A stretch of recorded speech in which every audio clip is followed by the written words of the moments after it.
Los estudios visuales por una epistemología de la visualidad, José Luis Brea.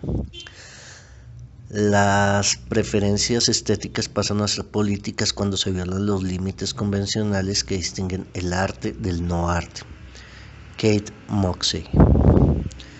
El mundo imagen es la superficie de la globalización. Es nuestro mundo compartido, empobrecida, oscura, superficial. Esta imagen superficie es toda nuestra experiencia compartida. No compartimos el mundo del otro modo. El objetivo no es alcanzar lo que está bajo la superficie de la imagen, sino ampliarla, enriquecerla, darle definición, tiempo. En este punto emerge una nueva cultura. Susan Buck-Morss. Comenzaré por establecer una comparativa que, llevando a un punto más allá, una reflexión bien conocida de Mike Ball, creo que puede resultar enormemente significativa. Se trata de extrapolar la relación en que se encuentra un campo de prácticas sociales de naturaleza, en última instancia cultural. En el ejemplo que tomo de Ball, sería la práctica de una religión, un ejemplo que por otras razones no deja de tener una casi más candorosa que candente actualidad en el debate político sobre la educación en nuestro país. Con su adscripción en el edificio de los saberes a una disciplina dogmática. En el ejemplo de Ball, esta era obviamente la teología, y la emergencia final de un nuevo campo disciplinar aspirante a su estudio bajo una perspectiva crítica, digámoslo así, desmantelada. De nuevo en el ejemplo de Ball, los estudios de la religión. Quizás incluso sería más preciso estudios culturales sobre religión. Nada que ver, por tanto, con la no menos tendenciosa asignatura de historia de las religiones que se plantea como alternativa presuntamente aconfesional a la educación dogmática en una fe determinada. Para acentuar que se trata no tanto de actuar cognitivamente desde adentro, desde las presuposiciones y creencias a que ellos se refieren, sino más bien de analizar cómo esas presuposiciones y creencias, efectivamente se constituyen en hechos socialmente relevantes e incluso a veces en su ámbito en dominantes o hegemónicos. Creencia, práctica sociocultural, religión, arte. Disciplina dogmática que formaliza su contenido cognitivo. Teología, historia, religión, estética, historia del arte. Escenario de aproximación transdisciplinar que potencia la comprensión crítica de su eficacia performativa. Estudios culturales sobre religión cultural. 1. Comparativa de creencias, prácticas socioculturales y sus estudios. La extrapolación que deseo hacer al campo de las prácticas de visualidad que generan significado cultural, sin embargo, va a intentar llevar la comparativa a un escenario ligeramente distinto del propuesto originalmente por Ball. La práctica social que en este caso tomaré como objeto de consideración sería la artística, figura 1. Su adscripción dogmática al edificio de los saberes se cumpliría en disciplinas como la estética, en tanto que fundamentalmente teoría del arte, o la historia del arte. La emergencia de los estudios culturales de arte, o acaso de visualidad, sobre esta extensión del campo, tendré que justificarme, lo haré de inmediato. Apuntaría, consiguientemente, no tanto a intervenir cognitivamente desde dentro de las presuposiciones y creencias a que tales prácticas, las artísticas, se refieren, sino a analizar críticamente desde una perspectiva, por lo tanto, desmantelada, alejada del dogma y las fes implícitas a la práctica, cómo sus presuposiciones y pactos fiduciarios se constituyen efectivamente en hechos socialmente relevantes. De este modo podríamos distinguir bien claramente el objeto y sobre todo la dinámica de relación analítico-crítica con él. de, por un lado, la estética y la historia del arte y por otro, unos estudios artísticos que como tales se construirían básicamente como estudios culturales del arte. Es decir, como estudios orientados al análisis y desmantelamiento crítico de todo el proceso de articulación social y cognitiva del que se sigue el asentamiento efectivo de las prácticas artísticas como prácticas socialmente instituidas. Ahora bien, tan pronto como cae el telón del dogma alrededor de tales prácticas, o digamos, tan pronto como la atención iniciática de los estudios que se organizan a su propósito se estructura no tanto en vistas al sostenimiento implícito de una fe asentada en los valores específicos de un conjunto de prácticas y sus resultados materializados, sino más bien alrededor de la vocación de un análisis no cómplice del conjunto de procesos mediante el que se efectúa socialmente la cristalización efectiva de tales valores. Necesariamente se produce un desbordamiento de la circunscripción tradicionalmente delimitada del campo. En efecto, la puesta en suspenso de la complicidad fiduciaria de la disciplina con los dogmas varios que constituyen supuesto el valor social de las prácticas a que se refieren supone la inmediata ampliación del campo de sus objetos a la totalidad de aquellos mediante los que se hace posible la transferencia social de conocimiento y simbolicidad por medio de la circulación pública de efectores culturales, promovida a través de los canales en los que la visualidad constituye un soporte preferente de comunicación. Dicho de otra manera, tan pronto como tales estudios culturales sobre lo artístico se constituye sobre bases críticas, se derrumba el muro infranqueable que en las disciplinas dogmáticamente asociadas a sus objetos separaba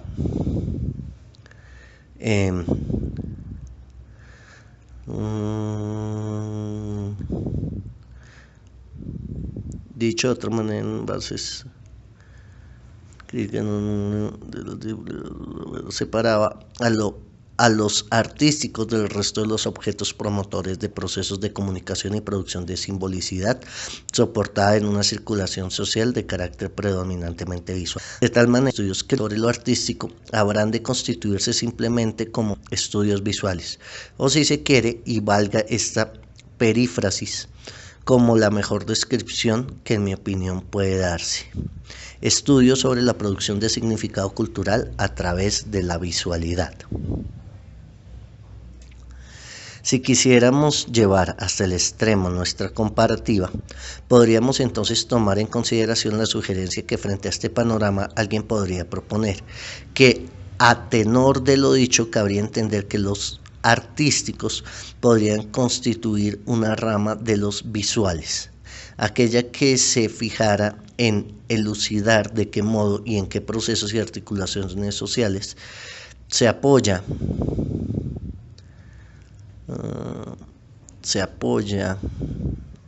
la construcción específica del valor artístico como una fábrica social diferenciable tanto en sus mecánicas de circulación pública como en las formas de su incidencia simbólica en su recepción. Aún sin considerar tal sugerencia por completo desechable, habría en todo caso que extremar la exigencia de incomplicidad iniciática, la renuncia a la participación implícita en el dogma.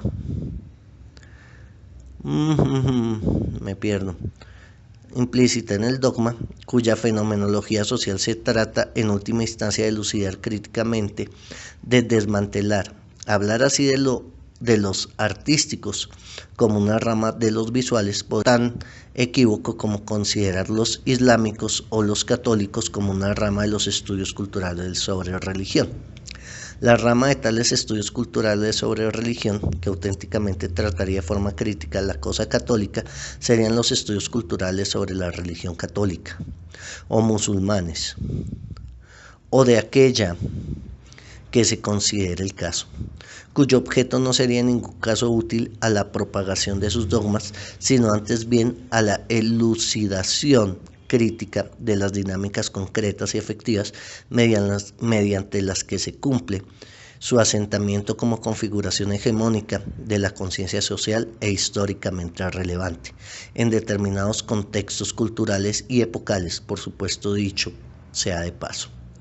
Estudios culturales y visuales se ramifica en estudios visuales artísticos como estudios culturales visuales sobre lo artístico, estudios visuales sobre publicidad como estudios culturales visuales sobre lo publicitario y estudios visuales televisivos como estudio cultural visual sobre lo televisual.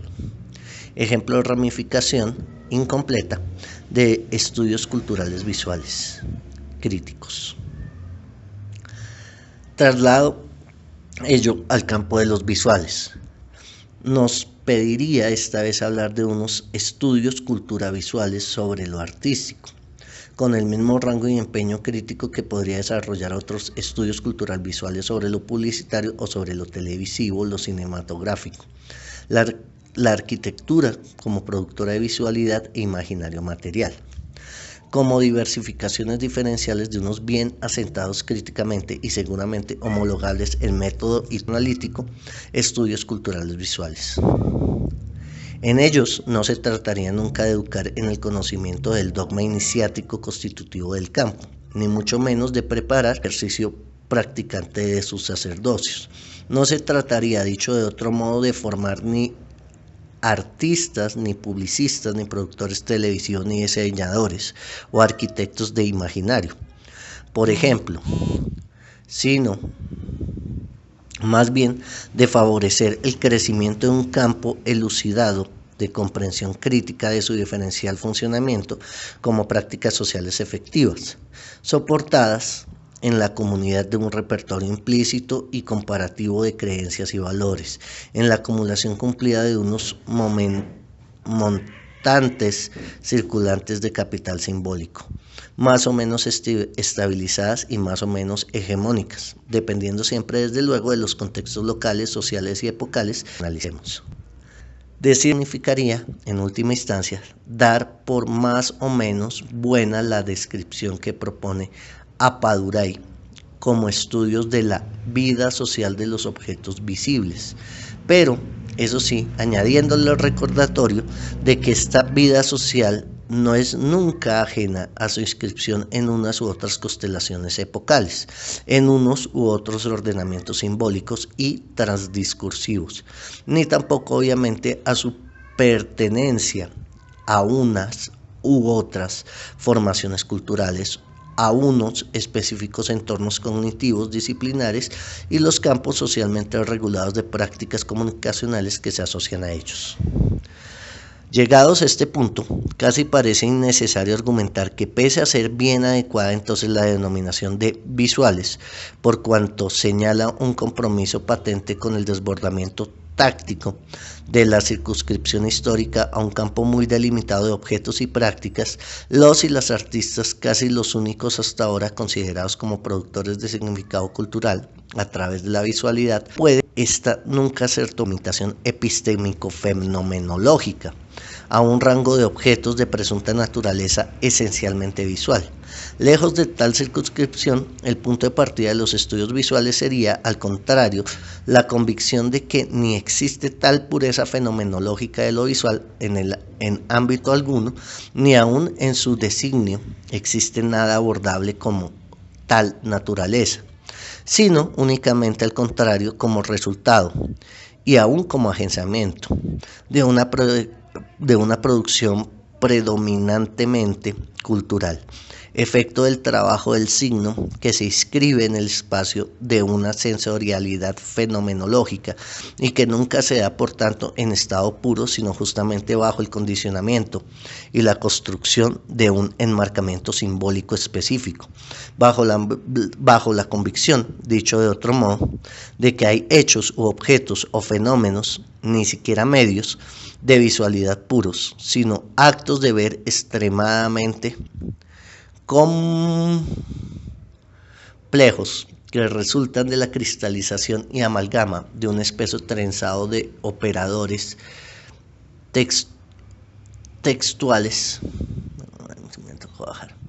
mentales, imaginarios, sensoriales, mnemónicos, mediáticos, técnicos, burocráticos, institucionales, y no menos espeso trenzado de intereses de representación en lisa, intereses de raza, género, clase, diferencia cultural, grupos de creencia o afinidades, etc. Que todo ver es, entonces, el resultado de una construcción cultural, y por lo tanto siempre un hacer complejo híbrido. Podría ser el punto de partida básico sobre el que sentar el fundamento y la exigencia de necesidad de estos estudios.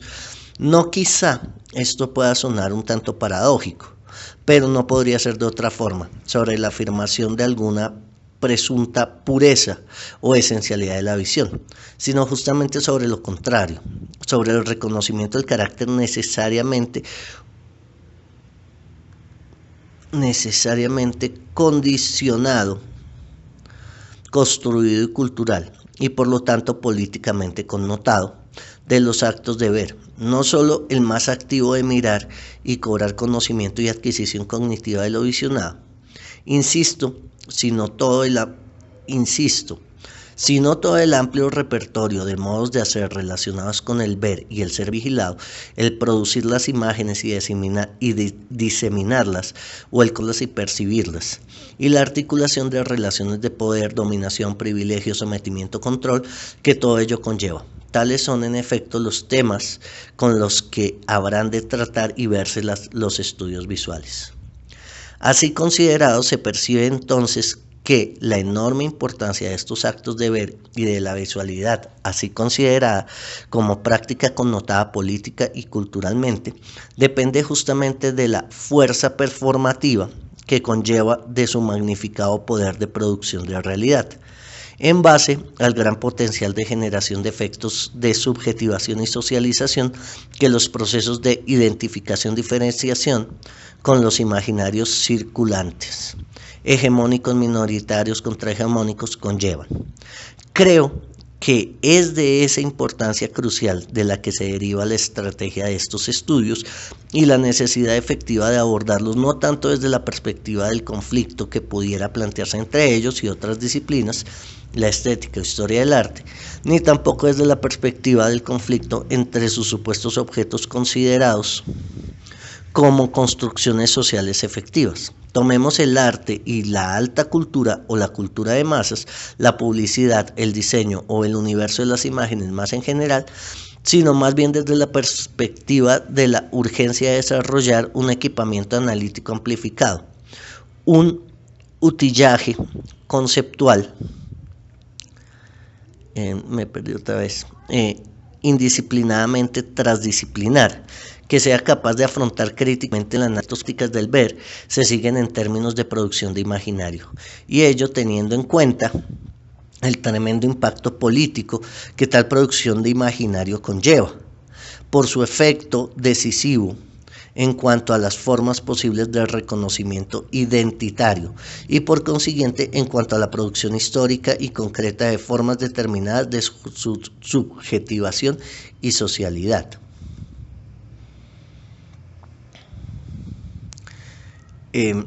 Figura 3. El campo escópico en el análisis lacaniano. Está la mirada que apunta en un triángulo al sujeto de la representación y el sujeto de representación que apunta a la mirada y en la mitad la imagen pantalla. Diría que a ese respecto, estos estudios tienen entonces dos escenarios, dos planos de consistencia, muy precisos en los que fijarse y realizar un trabajo meticuloso de desbroce y desmantelamiento. El primero se refiere a los procesos de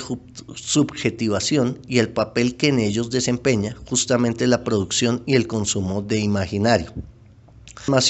o imprimación del escópico. Sin duda, aquí es obligado el referente lacaniano, y en particular el estudio de la constitución del yo en su relación con la construcción de la mirada, como estructura de relación instituyente del yo en el lo otro, que también nos mira. El anudamiento de los registros simbólico imaginario real tiene en esa escena arquetípica un rango casi fundacional, originario, Y es en ese sentido que, como ya empezó a hacerlo para los estudios artísticos, cuando estos empezaron a convertirse en estudios de crítica de la representación, Foster-Krauss, ese clásico lacaniano constituye un locus obligado para nuestros nacientes estudios. Y así, como no podía ser de otro modo, la analítica de esa tópica biyectiva, la figura 3, y en el algo doblemente abyecta, si se me permite una broma post-batailiana,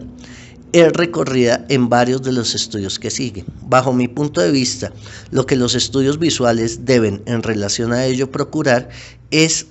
destrascendentalizar el esquema. En cierto modo, el formalismo lacaniano era un poco demasiado puro, casi en sentido kantiano, demasiado absolutizador. En lugar de ello es preciso exfoliar esa escena, desmembrarla y estratificarla en lógicas menos abstractas y universalizadoras, remitirlas en última instancia no a una economía formal trascendental, de nuevo sentido kantiano, del proceso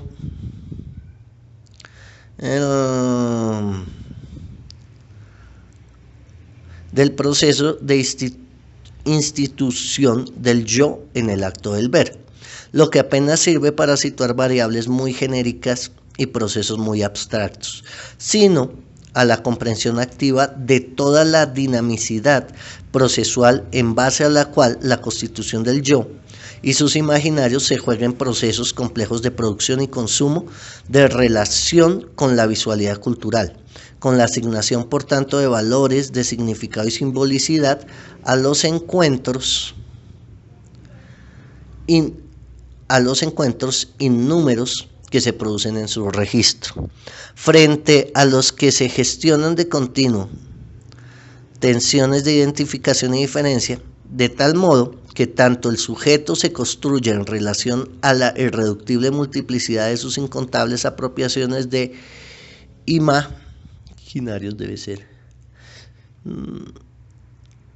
imagen, como el campo de ésta se construye por proyección igualmente irreductible a algún eventual significante despótico unificador, de una limitada productividad iterativa de formas de imaginario capaces de ser investidas con fuerza de significado, con potencia de producir simbolicidad cultural.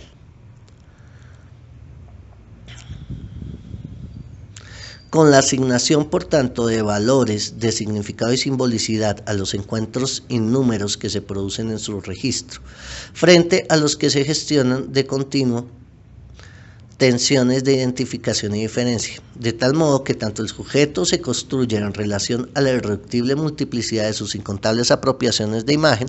como el campo de ésta se construye por proyección igualmente irreductible a algún eventual significante despótico unificador, de una ilimitada productividad iterativa de forma de imaginario capaz de significado, con potencia de producir simbolicidad cultural, para ser de nuevo reabsorbidas en un proceso de consumo inexorablemente compartido y en ello institutivo de fuerza de comunidad, de reconocimiento. El segundo de los escenarios que se abre aquí es entonces y precisamente el que se refiere a esos procesos de socialización, a los potenciales de articulación de formaciones de comunidad, que posee la relación con los imaginarios, relación gestionada en el curso de los actos de ver. Defenderíamos aquí el carácter inherentemente intersubjetivo de las imágenes en su darse en el mundo, como entidades naturalmente resistentes a cualquier orden de apropiación privada y como ellas son siempre inscriptoras de la presencia del otro. Como ellas registran inexorable el proceso socializado, comunitario, de esa naturaleza inexorablemente social del campo escópico, y por lo tanto de la necesidad de historizar y enmarcar su análisis. ¿Podría acaso esta vez reconocerse como referente mayor el trabajo de Michel Foucault, también aludido y repensado en varias ocasiones en los ensayos que siguen? El engranamiento de lo que es visible, como de lo que es pensable y cognoscible, con la constelación de elementos que constituyen la arquitectura abstracta de un orden del discurso dado, de una episteme. Ese infraleve espacio de la representación que es reconocido con exquisita perspicacia en su decisivo análisis sobre las meninas.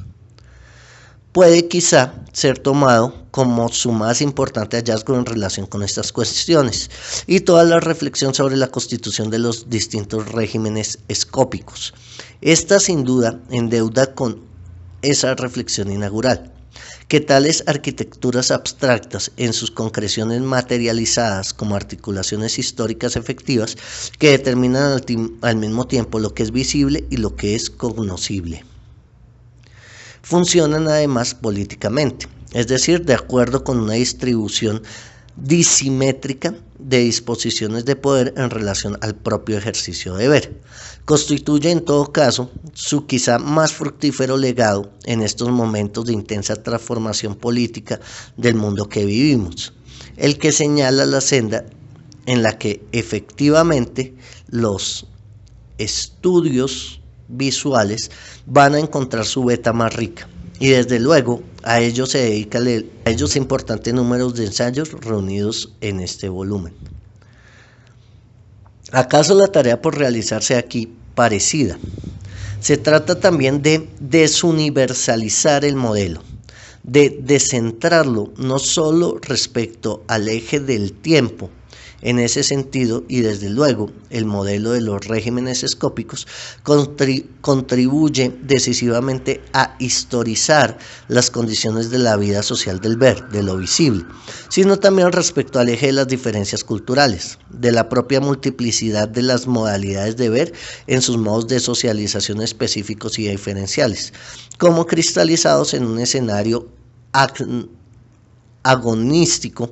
de conflicto e interacción constante en el que la determinación de la visualidad como registro de una producción de significado cultural se constituye irremisiblemente como campo de batalla e incluso como herramienta de actuación estratégica en él. No solo es posible el ver fuera de un marco de precogniciones que condiciona culturalmente la organización del orden de visibilidades en que nos movemos, lo que podría ser la episteme escópica en que se inscriben nuestros actos de ver, sino que nuestras propias actuaciones en ese campo, proyectadas siempre en un ámbito de socialidad, de interacción con la alteridad, construcción dinámica, modificando y desplazando su estado y conjugación de fuerzas, ya reforzando, ya quebrando, ya redefiniendo o subvirtiendo los códigos existentes o la relación de prevalencia o dominancia en que se encuentren con unos con respecto a otros en cualquier momento y localidad dado. Creo que aquí precisamente podemos localizar el nudo gordiano más característico que intentan enfrentar los ensayos que componen el volumen, y me atrevería a decir el territorio de problemas que de una manera más honrada intenta con el mayor rigor posible afrontar en estos momentos el propio despliegue ensayístico constitutivo del campo efectivo de los estadios visuales. Nudo gordiano, territorio problemas, puesto por la asunción de dificultad de una especulación que, indagando una cuestión primariamente epistemológica cognitiva, el darse culturalmente condicionados los modos de ver, toma inmediatamente conciencia de la no neutralidad efectiva de sus propias actuaciones, en cuanto a la propia evolución del campo, en cuanto a los desplazamientos, redefiniciones, reforzamientos o sustituciones de unos códigos por otros que tienen lugar en él. Dicho de otra manera, por cuanto la propia investigación ensayística en el campo de la visualidad cultural toma conciencia de su actuación, participa activamente en el juego de fuerzas, la batalla de los imaginarios, en que interviene. Es un arma efectiva en ese escenario y ha de hacerse críticamente autoconsciente, por tanto, de que sus propias intervenciones se constituyen como políticamente activas en las evoluciones, transformaciones históricas y desarrollo de registro de la visualidad y los imaginarios circulantes. Diría que es esa conciencia, problematicidad o autoimplicación crítica la que fuerza y da cuenta de la articulación que finalmente hemos decidido darle a los ensayos reunidos en este volumen. El tratamiento de las cuestiones de método, cuestiones epistémico-críticas, de reflexión sobre el objeto, sobre la propia arquitectura disciplinar, sobre la génesis y herencia del campo en su relación con la transformación reciente de la historia del arte o la estética, que abordamos en la primera parte, deja obligadamente paso en una segunda a la consideración del escenario histórico práctico en el que esa problematicidad se despliega en la historicidad concreta, como una extremadamente característica de nuestra epocalidad y el escenario de conflictos y transformaciones que le es propio. Así bien, podríamos reconocernos en la lúcida sugerencia de Norman Brisson, según la cual los estudios visuales no vendrían sino a constituir el modo autorreflexivo característico del régimen escópico, que concierne y se define en nuestro propio tiempo. En la sincronía de nuestra actualidad resultaría Esos son los cambios de página que se demora en cargar esta joda. Y ahora me la saltó. Mire. Imprescindible enmarcar esa actualidad como temporalidad intempestiva en el horizonte multisincrónico del conflicto de las formaciones culturales, característico del procesación. El conjunto de las intervenciones recogidas entonces en esa segunda parte viene a constituir un abanico muy amplio y sin duda bastante representativo en el terreno de los estudios visuales,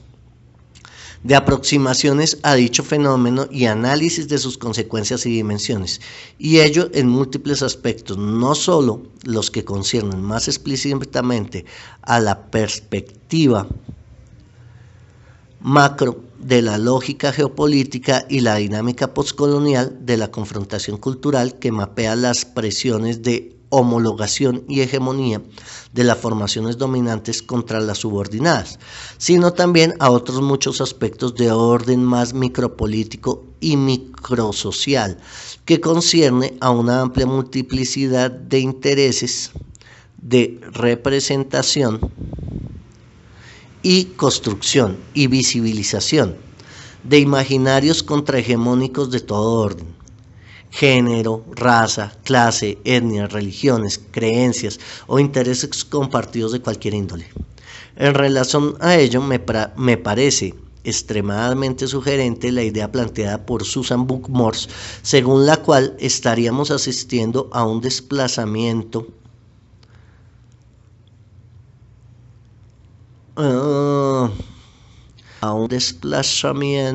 voy tantico que me desplacé, por sus que es un desplazamiento molar y casi tectónico, en el que la relación con la